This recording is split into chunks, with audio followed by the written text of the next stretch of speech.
بسم الله الرحمن الرحيم الحمد لله والصلاة والسلام على أشرف المرسلين صلوات ربي وسلامه وبركاته عليه وبعد أوصيكم وإياي بتقوى الله كما ذكره الله في كتابه العزيز واتقوا الله ويعلمكم الله وبعد السلام عليكم ورحمة الله وبركاته atendebwa n'okusinzibwa omutuufu okusinzibwa ye Allah subhanahu wa ta'ala omulezi waffe nanyini kutugabirira Allah waffe akyusakyusa mirembe nga bw'aba yagadde tuli mu nnaku 10 eza Dhul Hijjah oba al-ashir al-awakhir nnaku 10 ezisembayo mu mwezi gwa Dhul Hijjah Allah yatugamba nti inna iddata shuhur inda Allah 12 emyezi egimanyiddwa mu maaso g'omulezi waffe Allah giri 12 n'agamba nti walaha mu myezi egyo 12 mulimu arbaatun ashhur hurumun mulimu emyezi giri ena gya mizizo emyezi egyo egy'emizizo guno omwezi gwe tulimu gwennyini nagwo mweguli oguyitibwa Dhul Hijjah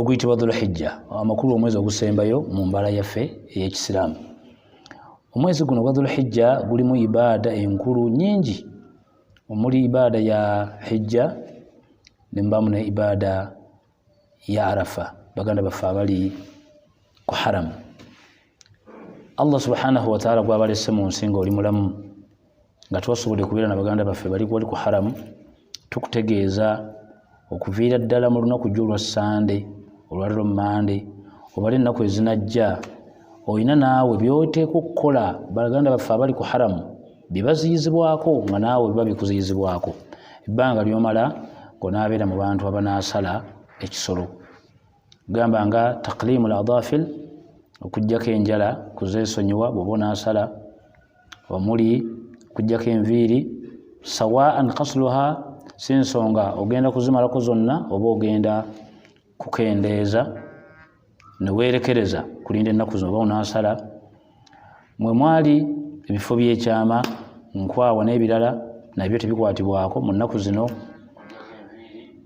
abali eri bavunaanwa jihad oba tebakkirizibwa jihad naffe eno tetukkirizibwa kuteekawo kulumbagana kwonna mu mbeera zino makulu myezi gimanyiddwa ewa Allah subhanahu wa ta'ala nti myezi gya mizizo myezi gino hadisi y'omubaka ng'eri very very clear egamba nti ma min amalin ahabbu ila Allah teriyo mulimo gwagalwa mu nsi muno mu nnaku zino 10 era teriyo mpeera z'osobola kufuna mulimo gwonna nga mulimo gw'okolera mu nnaku zino 10 ab'ebitiibwa nabbi tiyespecializinga n'atugamba nti musiibe era tiyagamba nti musaddaake era tiyagamba nti mukole ki wabula yakuwa ye ekyokukola n'agamba nti teriyo mpeera z'ogenda kufuna mulimo nga mulimo gw'okolera mu nnaku zino 10 mukkirize nti okusiiba mulimo mulungi okusaala mulimo mulungi al-it'am au tut'im mulimo mulungi infaq okuliisa as-sadaqa mulimo mulungi zaka mulimo mulungi silatu rahma kuyunga oluganda mulimo mulungi okulabirira abazadde mulimo mulungi kati mu nnaku zino 10 munoonyeeyo emirimu gye tubeerako olw'ekigambo ky'omubaka Muhammad sallallahu alayhi wasallam sijja bagamba nti kusiiba kwokka kubanga tunayo hadisi ng'ekubiriza ekyo kyokka wabula nabbi yakubiriza n'agamba nti omulimu gwonna gw'owulira maarufu nga Allah agusanyukira mu nnaku zino 10 empeera zaago tezimanyiddwa ekyo mutwala ekyo kati genda okola omulimu gw'owulira nti gunaakuweesa eddembe mu maaso ga Allah Muhammadin sallallahu alayhi wasallam yagamba mukwano gwe ayitibwa Ja'far ibn Abdul era hadisi erikiya Nabi Hurayra yagiripoota n'agamba nti dhaha sallallahu alayhi wasallam bikabushaini lumu nabbi sallallahu alayhi wasallama mu kuyidi eno gye tugendamu yasala embuzi 2 amrahaini aqlalaini munnange yasala endiga oba ziyita embuzi 2 zaali za bitanga zaalina amayembe dhabahahuma biyadi yennyini yakwata ekisonga bamulaba n'atumya ensolo ze n'azikakkanako n'azeesalira fasamma fakabbara bwe yali atandika okusala ensolo yagamba nti bisimillah Allahu akbar. Hadisi yibo jiwuliriza byonna yabimalayo. Dhaha kitegeeza okusala, adh-dhakatu bidhal kitegeeza okusala, adh-dhabhi kitegeeza okusala. Kati yagambye ekigambo nti dhaha sallallahu alayhi wasallam bikabushaini ba harful jarri, yaga yennyini yekwatira mbwati n'omukono gwe nasala endiga zaali bbiri oba embuzi zaali bbiri. Then amrahaini, embuzi ezo zaali za bitanga. Kyama kye kiri mbitanga bw'osibwa abatera okubeera mu byalo abalunda eyo, bw'otuuka mu faamu n'osiŋŋaana ensolo oba embuzi ng'ebadde etobese obubala kebe bitanga tanga amakulu ng'etobese ne bakuterawo neya black oba eyina kkala emu, amazima wandiyegombye naawe okugenda n'akabuzi kano akatobese. Si kye kyokka, yalonda embuzi ng'eyina amayembe nga tayagala kugamba nti embuzi eno baginyigiriza, amakulu eri complete ejjudde. Yaga yasala embuzi zaali za bitanga, zaali nsava, zaalina amayembe. Lwaki balesa ensonga y'amayembe? Tena amayembe tesalibwa, esalibwa. Yinza okubanga embuzi nkunku nga yenyiridde yegezze, naye yasala embuzi nga yeewala bumogo. Naga oba oli abayinza okunguza embuzi nga teyina mayembe nga gaavaako lwokuba nti baagitomera, kati mumpeeza amayembe. Bw'obaawo chance ng'embuzi ogenda okugula z'amayembe, genda ne z'amayembe. Bwe ziba za bitanga oba ogudde dda mu sunna y'omubaka Muhammad sallallahu alaihi wasallam kubanga ono yakinyirivu. Bwe banga teyanyiridde nga nnene ate gwe oba owangudde. Kati obujulizi bugamba nti dhaha sallallahu alaihi wasallam bikabushaini, kabwejungira lumu yasala embuzi ze bbiri, amrahaini zaali za bitanga, akraraini zaalina amayembe. Dhabahahuma biyadi, tiyatumya muntu jangu nyambeko era abebitwa mu kiyige okujjamu obutiitiizi, musaayi ogwo okuyiika kwagwo baagala gwe nannyini kennyini weetereka ekisobooti ogambe Allah nti bismillah Allahu akbar, ye sunna enkulu entuufu kwesalira. Kibagambye nti dhabahahuma biyadi, yennyini yeekwatira ekisooke neyeesalira ensolo ze. Mu nnaku ze tulimu n'ekyo mwekiri kijja mu maaso awo. Abalina obusobozi musale. Nabbi yagamba sallallahu alayhi wasallam, man kana indaha saa, omuntu Allah gwawadde obusobozi, thumma falamu yuzakki, nene yebuzaabuza nadde eno n'agaana okusala, fala yaqrabana musallana, talina bwetaavu lwaki atasaala. Kyali kitegeeza nti tewaliwo ate nsonga ogende ogule kanzu ya mitwalo 2 ate osimanye ofune emmotoka gy'opanza gy'onaatambuliramu mitwalo 8 ate otekemu amafuta ga mitwalo 7 ogenda okugatta ssente z'oli mu kuzannyiramu ng'ate olemeddwa ibaada enkulu ate mbu ate opanga genda kusaala. Kati mu kusaala nabbi yaggobayo ne Allah takwagalayo ebbanga ly'omala ng'obusobozi obuyina naye n'okitwala ng'ekyokusaaga ekiri awo. Gwe n'olowooza nti okuteekamu amafuta n'okulya obulamu ku lunaku lwa Idi y'ensonga enkulu. Ensonga enkulu kwali kusala era n'akuwa amakubo. Ab'ebitiibwa, adhuhiya twewola bwe wabanga waliwo obusobozi amakulu olina ebikwatiddemu n'esente zijja mu bwangu n'ogamba omuntu nnyamba ompe emitwalo 3 njagala kusala. Lwaki? Kubanga eno ibaada egenda ate enkulu yennaku mmeka? Nnaku zaffe 3. Olunaku lwennyini lwe tubeerako olw'okusaala ne batwongera allowance ennaku endala 2 paka ku dhuhuri olunaku lusembayo nga tukyali mu situation ya kusala. Abakulu tubakubiriza mu nnaku zino musale. Mukkirize tugendeko katono nnyo ku ibaada y'okusoma Qur'ani. Mu nnaku zino 10 emirimu gye nnyinza obbakubiriza nnyo nga myangu giri aisil au muyassal, jangwira okutuukirwako nga tugyetaaga kubuusa nnyo maaso ab'ebitiibwa. Gyandibadde emirimu 3 nengenda gaziyako omulimu gumu. Mulimu ogusooka okubeera ennyo kwa dhikaari mu nnaku zino. Mulimu ogwokubiri okwekwata ennyo ku swala yonna ya nawafil.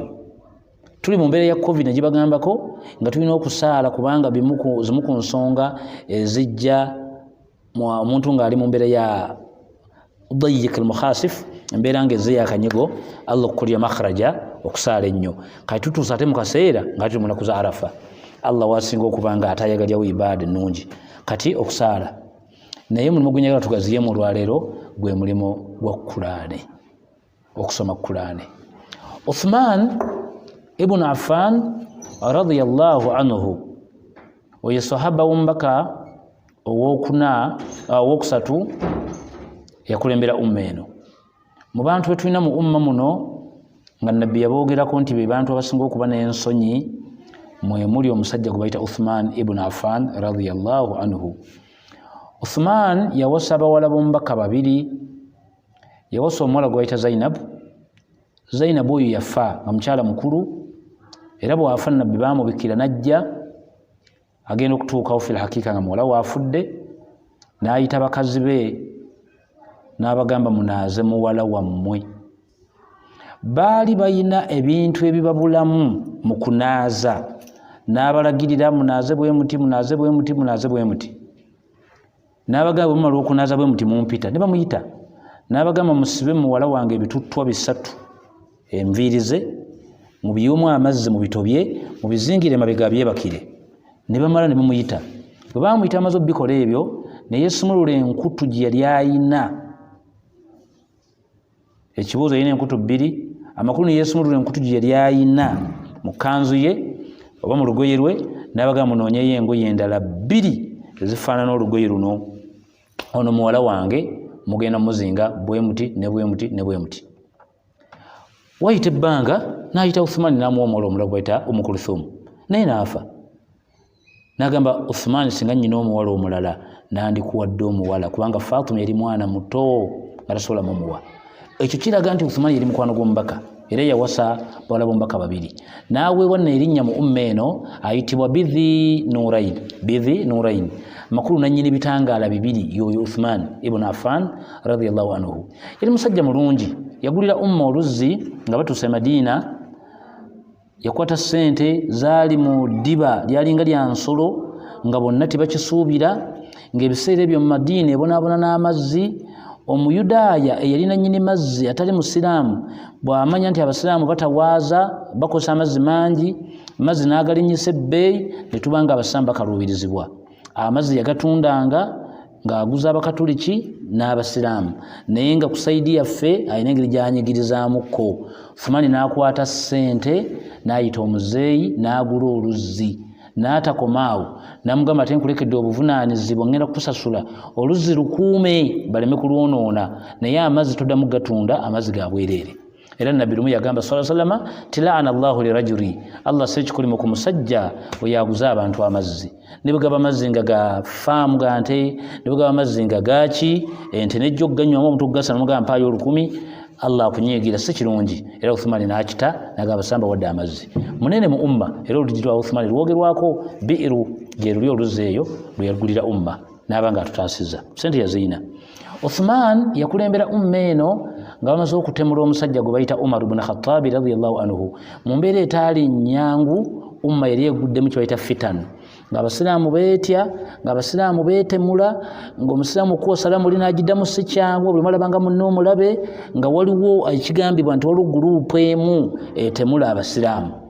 Naye nga kigambo ba Khawariji baali bakitaddewo kubanga bye baali bayingidde mu umma nga batemula Umar ne batemula ne Ali ne Uthman bamutemula. Kati Uthman yali asiibye olunaku lwakuna lwali lwa sunna ku salatu subuhi, agamba abasiraamu nti istawu. Muddu najja ayitibwa Abdurrahman ibn Maljim, najjayo ekiso n'akimukuba n'adduka.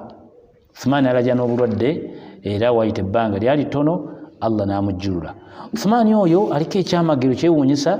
Uthman yalwalira ewaka nga avaamu omusaayi, amakulu nga obulwadde bumutawaanya. With time Uthman yalina mutabani we, n'amuyita n'amugamba nti olumi bunnuma, naye nsaba mugumiikirize, tugenda kusenkana Allah nga tuli mu ssanyu. Nabbi sallallahu alayhi wasallam yayogerako ne Uthman, sahabu nga tannaba kufa, n'amugamba nti la tulhikna ya Uthman, mugamba mukwano gwaffe Uthman tutulindikiriza, la tulhikna ya Uthman, totulindikiza ya Uthman, tugenda kusiibuluka naawe olwaleero. fa inna Allaha yunazziluka bidalwati almaa. Uthman oli mwetaavu w'amazzi, manauka almaa, amazzi gennyini oluzzi lwagula abantu bakuganye n'okugenda okunywayo amazzi bakusazeeko. Naye Uthman fa inna Allaha yunazziluka bidalwati almaa, Allah agenda kusindikira akalobo oba akadomola nga kalimu amazzi. Namga Uthman ekyokubiri tojjaamu ekyambalo ky'obukulembeze n'okiwa omulala ati sibakutte. Fa inna Allah mazma Allah agenda kwambaza ekyambalo ekiraga engule ogenda kusinkana Allah ng'owangudde. Uthman ebigambo bye binyumiza mutabani we. Wayita eddakika zaali ntono mwana agenda okudda omuvubuka ng'akadomola k'amazzi kali awo nga ne Uthman amaze okwambazibwa ekiyambalo. Ekitegeeza nti Uthman yayogeraganya ne Nabbi sallallahu alaihi wasallam era namukakasa nti okusiibuluka kw'olwaleero tugenda kusiibuluka naawe. Kyali kitegeeza nti kwolwo olunaku Uthman yali wakuvambula mu bwensi ng'agenda kusinkana Allah subhanahu wa ta'ala. Lwali lunaku lwakubiri saa salatu dhuhuri Allah najjula Uthman ibn Affan radiyallahu anhu era bagenda okusaala asiri nga bamaliza okuziika ow'ekitiibwa Uthman ibn Affan radiyallahu anhu. Ab'ebitiibwa Uthman yayogera ebigambo bino ebyo mbadde empisa y'obbalaga buzito bwa musajja ayogera. Yagamba nti arba'atun dhahiruhunna fadilun wa batinuhunna faridun. Ebintu bina biri mu nsi bw'obyetegereza kungulu birungi munda mwalimu etteeka lya Allah nga ddene. Naye mu bintu ebyo si bye njagala okuleeta byonna, njagala yo point emu. Yagamba nti qiraatu kitabullah, ab'ebitiibwa okusoma Qur'an kirungi, ne wal amalu bihi hiya faridun lak, okukolera ku Qur'an kyegamba oba okufaanana Qur'an amawulire agagirimu lyeri etteeka lya Allah subhanahu wa ta'ala. Tuli ku Qur'an. Qur'an kitabo kya Allah. Allah yazingiramu ebyama by'abannabbi bonna. Allah yazingiramu entandikwa y'ensi ne endingi y'ensi. Mu Qur'an Allah yateekamu amawulire ag'ebyasa ebigenda okujja ffe nga tuvuddewo. Quran by definition eva mu kigambo qaraa. It means to read, to recite, to enlight or to more enlight something. Kye kigambo Quran mwemwe kigambo qaraa kusoba. Kati ekitabo ekyo Quran bwe kiba kiva mu kigambo ekyo kitegeeza ekitabo ekikuba tooki ewala, kitegeeza ekitabo ekirina ebyama, olumu kitegeeza ekitabo ekikwesa ebinajja, olumu kitegeeza ekitabo ekirina amawulire agaggwayo. It means to read, to recite, to enlight or to more enlight something. Kibayita Quran. Kati Quran eyo Uthman ibn Affan mujjukira okufa kwe yali kalese n'ekirowoozo a day into a compilation form. Amakulu nti bagicompilinge ebenge yali ewandiikiddwa ku miti, ewandiikiddwa ku bizimbe, abagirina ku mitwe batanso batemula bavaawo, kubanga Uthman mujjukire we yafiira yafa kafuluwa Qur'an mu ummeeno ne nabbi gwe yatulekera gwe yaleka atulaze ayitibwa Abdullah ibn Mas'ud radiyallahu anhu nga Allah amaze omujjulula. Kati Uthman nga ayinawo okwekengera okwo, abantu baali bafudde abakutte Qur'an, twali abasiraamu basengusa ebifo Qur'an kwe yawandiikibwa, emiti gyali gitemeddwa okuli ayatu ezimu, n'alekawo ekirowoozo n'ekiteeso ekya Qur'an okudda into a compilation form okubanga eri into a book form. Era gaali magezi ga Uthman ibn Affan radiyallahu anhu, wadde abaali bagikutte bakafulu baaliwo, naye ekyennaku nti omukwasi kali magezi Abdullahi ibn Mas'ud yali amaze okufa ate mu bukulembeze bwa Uthman bwennyini. Kati anyumya agamba ebintu biri bina bw'obiraba kungulu binyuma, naye munda mu byo bw'obyetegereza mwalimu etteeka lya Allah. Ebintu bye bisatu si byenjagala, naye ebisatu kyali bwe kiti. Yagamba nti mukhalatatu salihin fadil, omuntu okuwangala n'abantu nga balungi oba mikwano gyo nga mirungi kirungi era abantu bakwagala nnyo. Naye yagamba nti abantu abo b'owangaala nabo okubafaanana ly'etteeka lya Allah. Allah kyasinga okwagala. N'agamba ziyaratul qubul fadil, ogenda okuziika kirungi era abantu bayinza n'okuwaliriza okuteekawo ekitabo ekyabazze okuziika ne batakomaawo abamu bamalina okuwandiisa amabugo ne basoma ababayambyeko. Kati okuziika kulungi, n'abalabi bakulaba bagamba nti bali kujja tuziikirako, naye yagamba nti etteeka Allah lyayagala mu kuziika al isti'daadu lil mawti, okuvaayo ng'otidde nti enkya bayinza okunnaaza ng'omuddo n'etteeka lya Allah. Ab'ebitiibwa, bw'olambula bw'ojja mu kuziika, bayinza okulonda nti Saidi gwe oli mbali abananaaza ne bakuyingiza luumu nga baganda baffe abanaaza sheeno omuzaata ng'abasinga bonna nga Sheikh Saidi bagendayo nga bba ensonga batutte munda eyo kugenda okukakasa kituufu Sheikh muzaata afudde bagenda okumala omujjamu ekkanzu ye n'engoye ze nga ku Saidi ye yaddyo mu mbiriizi wavunze mulimu n'obutulituli era Sheikh yakaabira mu luumu ye n'afuluma ne yeebuuza ekivunziza Sheikh baamuwa buto ne bamukweka wa era bulijjo ali ku ki nga balaba ebiwundu Saidi yonna wakutte gu black ate wavunze kati basobola okukulonda bagamba Musiramu jangu naaze munno ne bakuteeka mbanaaza nojja n'otunuulira omuddu gwe mugenda okunaaza ng'obadde omumanyi fasamma ismuhu abamu batuuka n'okukolebwa n'ayita nti isma ye ng'alowooza tusanga awumuddemu naye nga tava mu kigambo wadde neki ogenda okukwata ku mikono gy'omuddu n'ebigere n'omutwe nga buli wookiteeka ekintu kiyiika buyiisi n'olowooza nti Allah ajjeewa supaana esumuludde buli nnatti ya musajja n'agita n'ofuna okutya nti Allah enkyayinza okunsumulula ng'omusajja ono kati okunaaza ssomo mumala okunaaza ne munyunguza omuddu abadde yeefunisa wuzu ne mumuteeka mu ssanda ze ne baleeta ke mwakazaako kamwana adaani akantu ke bayita nash akatanda ne bakaleeta ne muteekamu omuddu ne musitula mayiti ng'ezannya nga mugiraba ne mujja omugenda okuziika ne balonda abagenda mu ntaana ng'era kwoli ne mujja omuddu mu katanda ne mutandika okusumulula akagoye akali ku mutwe ne musumulula akali ku bigere ne mwogera ekigambo ekisembayo ekigamba nti bisimillah ku linnya lya Allah wa ala millati rasul n'eddiini ombaka gye yaleeta Saidi kwe tukuziikidde ne mujja omuddu mu katanda ne mumuteeka mu ttaka kati Uthmani abuuza okuziika kulungi era bw'ojja n'oziika abantu basanyuka bakulabye ng'oziika naye bw'otaddeyo munno mu katanda olina essomo ly'ofunye oyinza okukwata mu nsawo n'ojjamu sigala oba kondomu n'obireka awo ng'abantu bakulaba olw'ensonga nti Allah ebintu ebyo abimanyi kati ate kkiriza nti yabirabye kati totya bantu tya Allah bikwate mu nsawo mu maziga n'embeera eriwo obiteeka awo bagenda nti kenziise gundi ntadde ensi ayemu Allah yagamba nti inna lafi dhalika la dhikra Kulaana eyo gye mulaba mugisoma naye temugiwa budde erimu ebyo basomesa bingi ne Allah bwe yamala yagamba nti liman kana lahu qalbun Kulaana yasinga kuyamba muntu alina mutima gulowooza gufumiitiriza nga bw'okubya ettooki ne weetegereza omuddu afudde twafirwa omuddu baasha ku Ntebe Road mu bavubuka abasiraamu abadde mu umma wano nga balina kye bayita ssente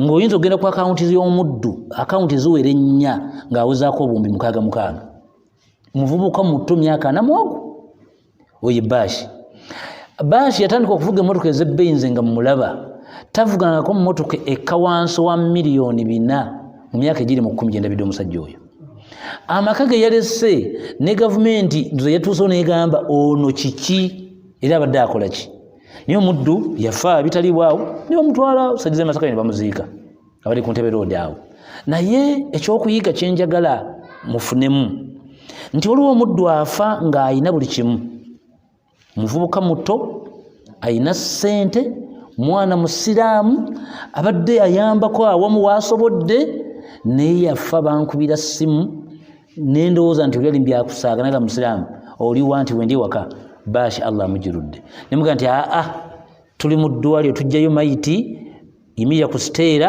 tukwata awo musiraamu natuuka ku mayiti ya Baashi nemmanya nti Allah bw'oba watta omubaka Muhammadin sallallahu alaihi wasallam ate Baashi yaani kati ngeri gye bamuteekako ebintu bya covid nga mayiti bakkiriza kutugiraba natuuka leeti ngenda okutuukawo nga batuwa amateeka tugenda kusaalira naye nga mayiti eri mu ambulance nagamba seeko omu waawo ezzana nemugamba musiraamu Allah yawukana mugende muzike sigenda kugenda era mukazi we yasigala teyagenda nembaga naye tufune essomo mu Baashi embeera gy'abadde awangaalamu naffe kati Allah buli bwanyumya nti liman kana lahu qalbu Kulaani eyo esinga kusomesa muntu alina mutima gufumiitiriza n'olowooza ku ono munno gw'olaba ng'akusinga buli kimu naye ng'agenze Allah yeeta ekyokubiri au alqa sam'a oba Kulaani esinga kusomesa omuntu alina ku matu nga gawulira bw'ozza mu lumbe ng'abantu bakaaba amaziga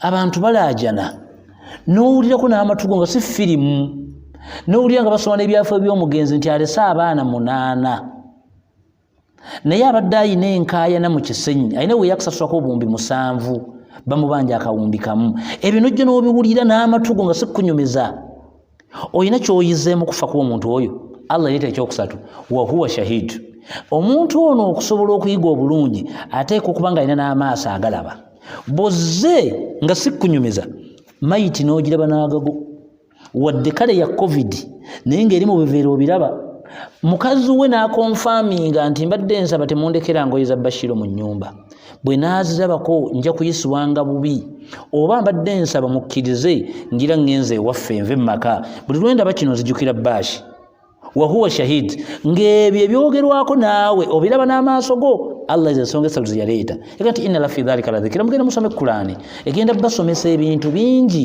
ne liman kana lahu qalbu au alqa sam'a wa huwa shahid bakubiriza nga mbasaba mu budde buno musome Qur'ani oyina amawulire oba akhbar g'osanga mu Qur'ani ng'obadde tokisuubira nti n'ekyo Allah yakireeta lumu nali nsoma aya nange kyambuukako nensiŋŋana nga Allah ayagala atunnyonnyola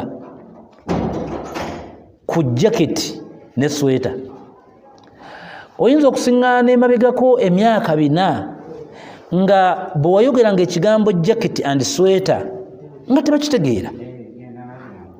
tebakitegeera omulembe guno bw'oyogera ku jacket ne sweta buli muntu akitegeera kale ama kukitegeeza nti ekyambalo ekyo kijjidde ku mulembe gwaffe kati aya bwe nagisoma neebanga eteebera eddala ebiseera aya yali erimu statement egamba nti mu nsi ngenda bateeramu ebyambalo ebyo mubyambala waliwo abamu nga baagala kufuna bbugumu tahariruhu harra ne baba abamu nga ate baagala kuwona mpewo nga bo baagala byambalo byewunya mpewo ge majaketi ge masweta sallallahu alaihi wasallam okufa kwaveewo bambi tiyebirikaawo kuba yereka balina ebigoye by'aba Ethiopia bye baasobolanga nga bibayambako okwebikka iyo statement nejja mu Qur'ani nga Allah anyumya ku ngoye dwoyambala special nga dulukuwonya mpewo mulimu sleeveless ng'omuntu bw'abeera mu nnyumba ng'awulira ebbugumu lingi ayinza okuta engoye zonna n'asigala mu sleeveless eyo aya nengisanga mu Qur'ani nali awo mu Qur'ani nensiŋŋaana aya nga Allah nnyonnyola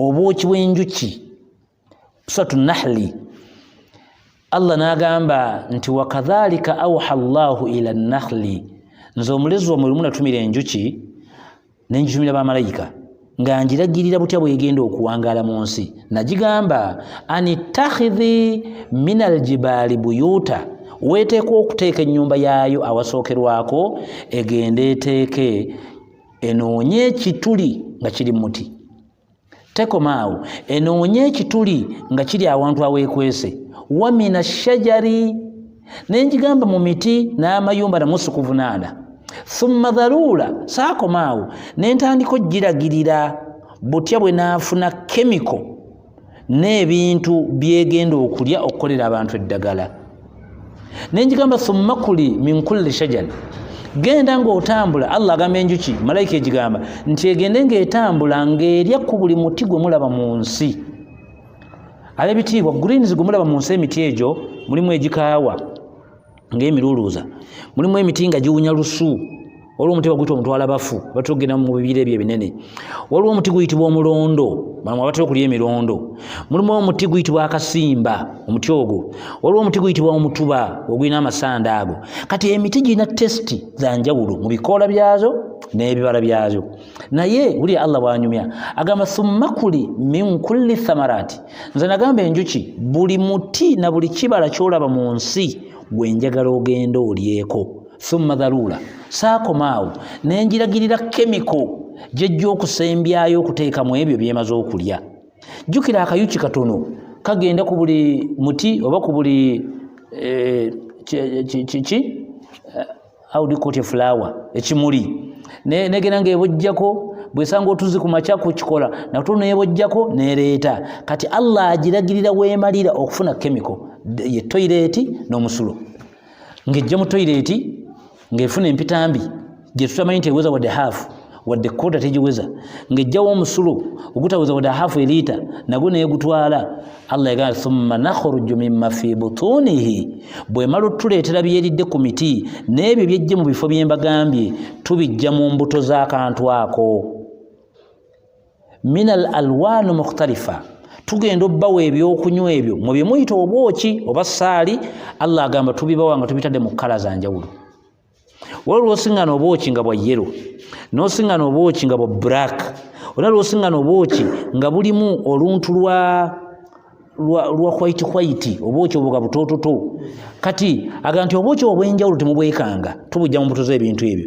Allah agamba fiihi shifaa'un linnaasi obonna obwoki mubukozese twateekamu eddagala lyammwe lingi mulimu eddagala lyammwe eriwonya obulwadde bungi Allah bwe yamaze yabuuza ku ebyo bye mbanyumiriza ki ekibagana okuntegeera ku ebyo bye mbagambye lwaki temuntegeera togenda kumanya bintu ebyo n'ebisingako awo nga tosomye Kulaane ekyo nakyo nkigwako ndi mu Kulaane bwe nali nsoma Kulaane awo nga tukyayimiriddeko awo buli atuwuliriza oba atulaba oba abali wano mutera okukozesa ku bwoki wali onyweddeko obwoki n'owuliramu omusulo wali onyweddeko obwoki n'owuliramu empitambi kale nga ntono wali kale ogirabeko n'amaaso n'ogamba ne baabuno obwoki nabo empitambi no nga yazze nnyingi naye obukebera bwoti gwe kennyini n'olabira ddala nga tonawoolaba mpitambi wadde musulu era munnaye n'obunuuna ng'onyumirwa kati baba abakulira ne bakanya bakwatibwa nsonyi kugamba nti weebale kunyumirwa musulu kubanga enjuki gye yajje naye Allah akugamba nti fiihi shifaa'u linnaasi mu statement y'enjuki okugenda ng'erya ku buli muti lumu nabbi yagyogerako ng'ayogera ku nte n'enzige bwe zaali zikosa abantu emirembe gy'abaswahaba nabbi yagamba nti alaikum bilibaani lbaqal basiraamu bannange mbakubiriza mukubiriza n'abaana bammwe mwekozese nnyo amata fa inna albaqal kubanga ente eyo talammimu fi kulli shajal egenda ewunyiriza egenda erya ku buli kiti asayansi yali omwo nti ebakuŋŋaanyiza amadagala mu bikoola ebyo mmwe ne musiŋŋaana eddagala mu mata nabbi kwe kubakubiriza okunywa amata n'abakubiriza ennyama y'embuzi era naawe ensonga y'emu lwa mbuzi kubanga egenda ku miti mingi abakubiriza omubisi gw'enjuki olw'ensonga Allah abagambye omubisi gw'enjuki n'akugamba nti enjuki anti egenda erya ku buli kiti bwe kibanga bwe kityo bwe kiri tusome Kulaane mujja kusiŋŋaana ebintu bingi naye nsoma Kulaane gye nasiŋŋaana amawulire Allah subhanahu wa ta'ala nga annyonnyola ebintu ebimera naye nga bina tests ez'enjawulo naye ng'ate byamera mu kinnya kimu muddu abadde asimba bambi kasooli n'amuteeka mu kinnya kyekimu n'ayiwambuka amulali mundaba n'entegeera twandirowoozezza nti kaamulali ke yamera bambi mu kinnya kimu naye kasooli oyo taaliike naye kikwewuunyisa kasooli asigala ng'alina tesiti yaayo yennyini eri nga kaamulali amuliraanye naye alina tesiti yaayo yennyini aya eyo nagisanga musoidi oba faatiri nga Allah subhanahu wa ta'ala tunnyonnyola naga nze mmeza bwe mmala okumeza nsobola okuleeta ebimera nga mbigasse wamu ne mbirekera mu tesiti zaabyo nga zanjawulo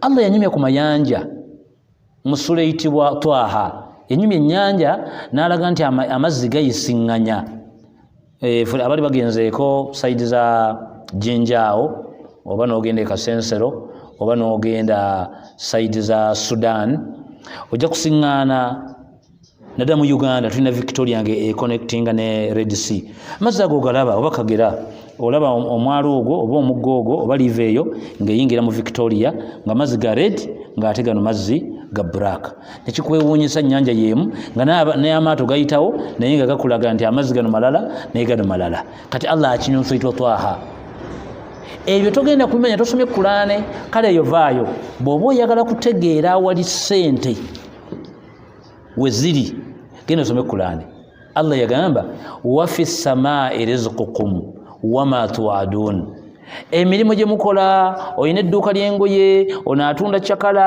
onaatunda ki kambabbireko eyo nabateerawo makubo mwe muyita sente zammwe ziri eno mu ggulu.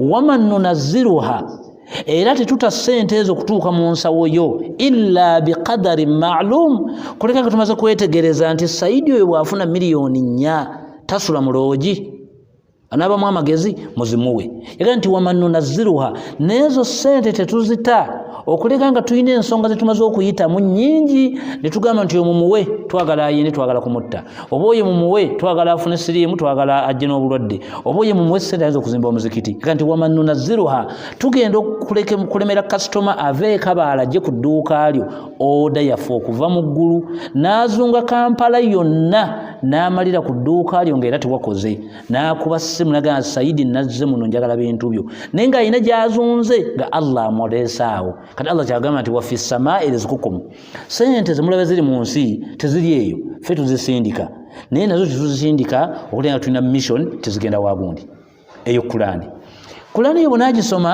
lw'ogenda okutegeera science eyeekwese ennyo eyali mu kuzaala. Allah subhanahu wa ta'ala yagamba nti amazzi agazaala ku musajja tugajja ma baina surri wa taraibu mbirizi wetusikambula amazzi naye amazzi g'omukyala tigava mu mbirizi. Allah n'agagatta amazzi ago nga bw'ogalaba bw'ogakwata tegaweza kikopo kale ekikopo kinene mu lubatu bw'ogateekamu butasitowerera ekyo kiveeko.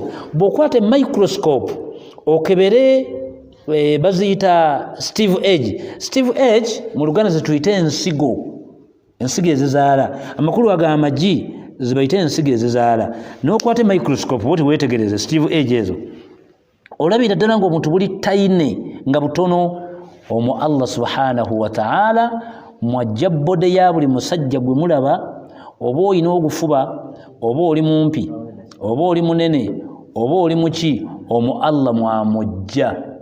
Era omukazi ng'amaze ennaku 2 ng'azadde ne bw'omutta azzeeyo omwana tasobola ne Allah yagamba nti wafi